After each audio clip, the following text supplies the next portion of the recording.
Welcome to southern France, where it's blowing a gale. It is incredibly windy here, so please forgive us if the audio is not perfect, but we're willing to put up with the wind because we are going to drive this. It's the 2025, it's going to be Mercedes AMG G63. First significant update of the G-Wagon in 6 years. Mercedes-Benz doesn't do it very often. We're really excited to test this one. It's got mild styling revisions. It's got new technology, updated technology, and perhaps most importantly, mild hybrid technology for the first time. We're going to drive it on-road, and most crucially, we're even going to bomb it around off-road. Can't wait to drive it. Let's get into it. There's an element of luxury within the G63's cabin that is at odds with the way it can be so brutal either on or off-road. Once inside, you're met with a 12.3-inch digital driver's display and a 12.3-inch central infotainment screen.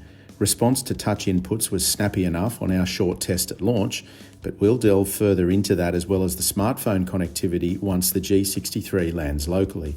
It does get wireless smartphone connectivity for both Apple and Android, as well as augmented reality satellite navigation and USB-C ports. Second row occupants get their own 11.6-inch screens and MBUX high-end rear seat entertainment, ensuring there'll be no cries of, "Are we there yet?" There's a lot of technology to unpack, as there is these days with any new high-end vehicle, and we didn't get to sample most of it during our launch experience. We'll add that to the list for the local launch as well. Prepare to have your mind blown if you ever do what we had the chance to do at launch. That is, fire a G63 down a WRC-like special stage, a mix of slippery dirt and gravel, off-camber corners, mud, and here's the best part, a jump. I've now launched a G63 skyward beyond 90 kilometres an hour. Granted, I was egged on by the mad engineer sitting in the passenger seat, but what an indication of the capability the suspension possesses to be able to safely control such antics. Despite the AMG badging and the fact most owners will never even see dirt, the G63 is as capable off-road as you would expect a G-Wagon to be. Proper low-range gearing, diff locks and a myriad of controls to suit off-road driving ensure it will go anywhere with consummate ease.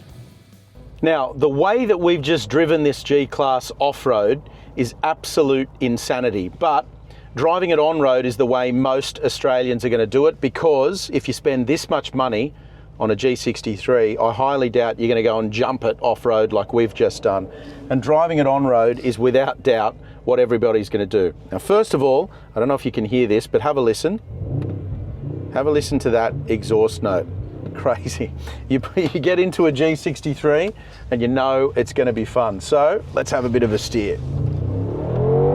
How good is it? How good is it? Unbelievable. This thing continues to have savage acceleration. It's incredible how fast and responsive it is for such a big, heavy box, let's face it. And it's out here on the sealed roads where you really notice the difference between this model and the one that it replaces. It is so tied down and better balanced than the old G63 was. This feels more like an SUV and less like a four-wheel drive. The old G63 felt like a ladder frame chassis four-wheel drive, and the body used to move around and do its own thing. This, even in Sport Plus motors, I've got it in now, feels really tied down, balanced, and really reassuring. It doesn't feel too top heavy, like it's going to go wobbling all over the place when you're on a bumpy road. The engine and the gearbox, the response from those two together is fantastic. They're incredibly well matched to each other, but gee, they're a lot of fun to drive as well. And on a twisty road like we're on at the moment, you can actually hook in and have a bit of fun in this thing, despite how big and heavy it is. You might think that it's intimidating or that it's difficult to drive fast on a tight road. It actually isn't, and it's a hell of a lot more fun than it should be, given how big and heavy it is. It does weigh a lot, it is heavy.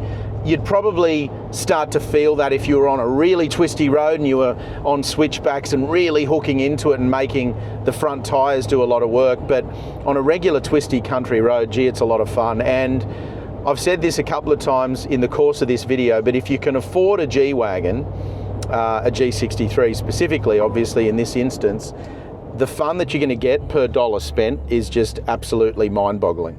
Now, I tell you what, if you're just stationary like I am now and you do this and nail the throttle, doesn't it take off? It's just unreal. It's so good. You can't even really understand why a four-wheel drive like this exists. It's so nonsensical, it's so crazy, it's so silly that you can't even understand that it exists. But I tell you what, we should be thankful that it does, because it's an absolute riot. And the fact that a brand like Mercedes-Benz is willing to build silly four-wheel drives like this that are so outrageous is just sensational. It's great fun. It's an awesome thing to drive. Every time you drive it, it puts a smile on your face. And every element of it is, I guess, directed at just being raucous and brash and loud. And because of all those things, it's just so much fun. It doesn't make any sense at all, especially when you drive it off-road like we did on the test track. It makes no sense at all that you would have a vehicle of this kind with this much performance potential and then drive it like that off-road. But it's just sensational that it does, and it's so much fun. I can't wait to drive it on local roads. It would be an absolute riot on a racetrack, I reckon, even though it is a big heavy thing, not really designed for that kind of exercise. It would be a riot. But out here on these country roads in Europe, it makes so much sense, and it's so much fun. I'll tell you what's different with this new model is the way that it deals with these patchy, bumpy, uneven road surfaces.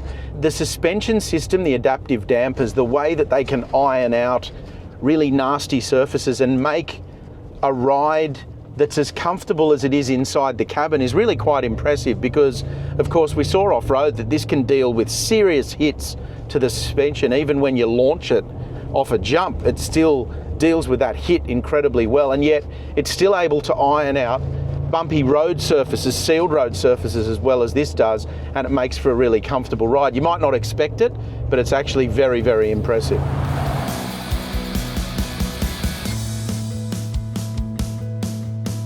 Well, to say that the G63 AMG is an incredible vehicle is probably something that you would expect. It is very, very capable, especially off-road, surprisingly so, and I think it's better off-road than you would ever expect this vehicle to be.